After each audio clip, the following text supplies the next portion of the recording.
альпинизм чөйрөсү боюнча сүйлөшкүм келип жатат да. Акыркы учурда өтө интригалар көбөйүп кетти го.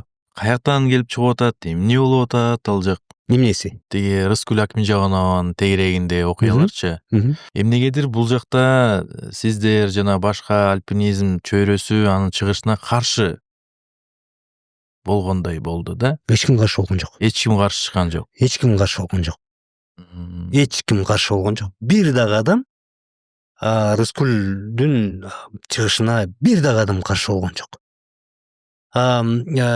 Мен интервьюсунан эле кийин көрүп калдым. Рыскүл айым жанагы ал киши мисалы экөөбүздүн мамилебиз аябай жакшы болчу.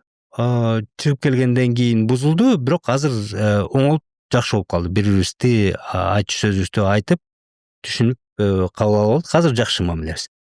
Бирок мен мындай деп айтам. Мен интервьюсунан көрдүм, эми бул киши дагы амбициялуу киши да.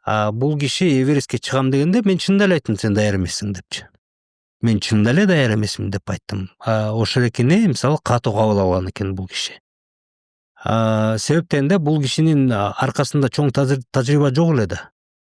Тоолук тажрыйба жок эле. Тоого чыгуу тажрыйбасы.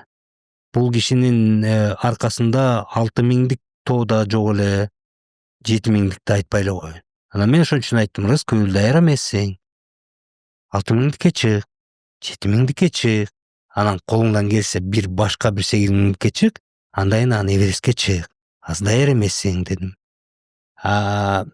Эми мисалы тоодо мага ким эми ошондой анын ордуна башка бирөө келсе деле, ошондой тажрыйбасы жок болсо деле, мен айтмакмын, даяр эмессиң депчи.